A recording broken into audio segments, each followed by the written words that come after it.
So yeah, so it was her 18th birthday in February, and as a treat, because I'm from Gornal, I got her a McDonald's breakfast, because we know how to live, and I don't want you to be. I'm constantly at war with McDonald's. I don't know how often you guys use McDonald's, and I don't know how often you use them through Uber Eats. But what happens to me constantly, we have McDonald's a lot after gigs because it's the only place that's open.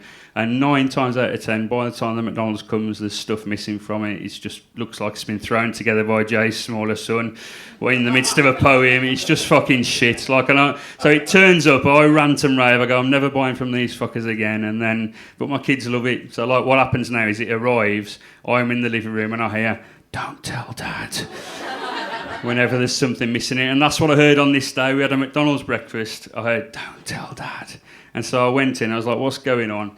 And don't be too critical of this, because it is a stupid order. But she's kind of vegetarian when she wants to be, and she eats meat when she wants to be. She doesn't really know what she's doing.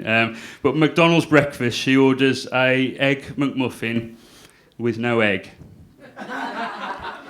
So yeah, it's soft order. But yeah, what she basically wants to do is she wants to keep the cheese on the muffin and she wants to add hash browns to it. So she says egg McMuffin, no egg. So on this particular day, 18th birthday, she wanted 2 egg McMuffins with no egg. So they turned up. This was one of the boxes. Egg muffin. You can clearly see it there, no egg. The no is in capital letters. They've stuck that on either before or after they've prepared this order, right?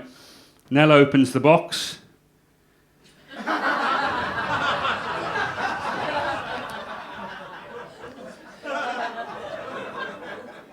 I mean, how can you get that so fucking wrong? Like, the one thing you've been asked not to put in there, you've put it, and is that even an egg? I would question. I mean, I don't know what that is. That looks like a bit of sweet corn next to it, and there's some brown stuff up there.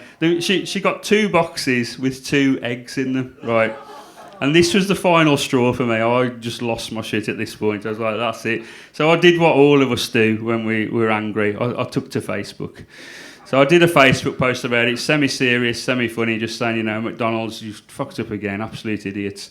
And I used to work as a journalist a few years ago, so I still have people on my Facebook who work for the papers I work for. So I got a WhatsApp from an Express and Star colleague, old Express and Star colleague, saying, can we use the story? And I replied straight back, going, abso-fucking-lutely. And then later that afternoon, this appeared online. Dudley comic not amused with McDonald's after receiving 2 eggs for daughter's birthday breakfast. A Dudley dad has finally cracked. You can always rely on the fucking Express and Star, can't you? Dudley dad has finally cracked after receiving 2 eggs in a box from his local McDonald's, the most recent in a string of incorrect orders. This wasn't the end of the story, unfortunately. I was getting a few messages from the afternoon from people just sending me links. So I had about 3, and after the first couple, I thought they'd just send me the same one. And then I had another one come through, and it was a different link. So I clicked on it, and it hadn't just been picked up by the Express and Star. It had also been picked up by a Facebook page called Angry People in Local Newspapers.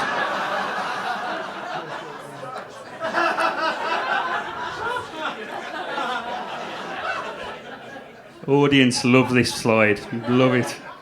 Is anyone familiar with this page? It's basically, they've got spotters on their page, so they've got spotters who read local newspapers, and they spot people who they think are angry for silly and mundane and reasons that aren't valid, and they send them in to the people who run this page.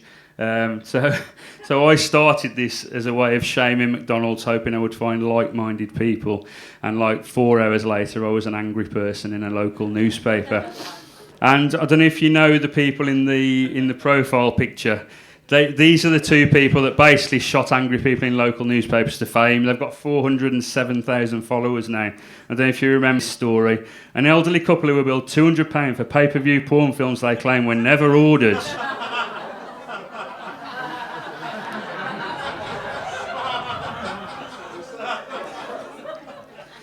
Insists they are not paying a penny.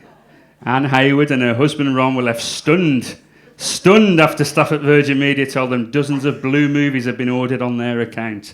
This is the best part of the story, right? I know what you fuckers are thinking, right? The couple from Reddish have previously disputed bills for adult films in 2009 and 2012 when they refused to pay bills for 190 and 500. This is the third time they've been done for ordering films. They're still fucking denying it, right? Mrs. Hayward maintains neither she nor her husband ordered the films after reactivating Virgin's on-demand service. A Virgin Media spokeswoman said these films were unquestionably watched by someone in the Haywards' home. Now, I'm not Columbo, guys. I'm not Sherlock Holmes. But I think it was fucking him. He knows where the on-demand thing is. Look up there for the picture. He knows exactly what he's doing. So So within 5 hours of this story breaking, I'm now in the same boat as Rapey Ron. We're in the same fucking page. Angry people in local newspapers. And this is the story. So there it is. I dream of getting 2 fried eggs in a box for my birthday. These kids don't know they're born. Spotter Allen. This is my daughter. You can tell he's absolutely delighted to be taking part in this charade with her egg in a box. And so this was the second bite of the cherry for me. So I thought, well, if I didn't get it with the Express and Star, at least with this one in a national audience, I might get some sympathy for people who also hate McDonald's. What actually happened is that within seconds of the story dropping, I was bombarded with egg puns. What a yoke. That was straight away. Alan Brindley, Wolves fan, I'll let him off. The yoke's on you, etc. He couldn't even be fucking bothered to finish his post. He was like, yoke's on you, I'll do. Move on. An egg sighting day. This is no yoking matter. Things are not all white. I feel I do need to point out the genius of me doing an all white background for that. Okay, fuck you. This was the best one. I had to doff my symbolic cap to this one. This guy shouldn't have been on Angry People in local newspapers. This was my favourite one. One egg would have been unearthed. You like that, madam, don't you? You got to respect that one.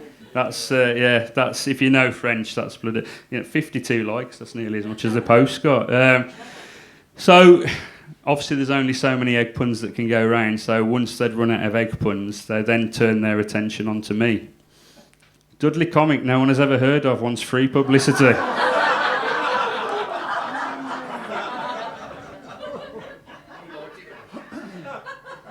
I like that, yeah. No, my initial thought was, John, mate, this isn't the way. Do you think McIntyre and these people who've gone on to fill arenas have done it by being featured in Angry People in local newspapers? What are you talking about? And then a weird thing happened. It got to the Monday, and I started getting messages like this. I'm Chloe, a reporter for Jam Press News Agency. We write for the national newspapers. Sorry to hear about your daughter's McMuffin. Sounds like there's been the death of a pet in the family. Is it okay if we share your post in an article with credit to you? And then my Express and Star mate got back to me. SWNS, Southwest News Service, want to contact you over the eggs.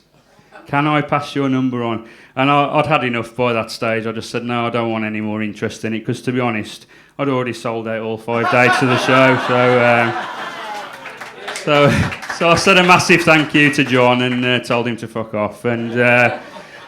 But I'll leave you on this for this section. My favourite comment of all of them was a comment on the original Express and Star post. So XTC said, another unfunny left-wing comic, no doubt, and they think they've got problems in Gaza and the Yemen.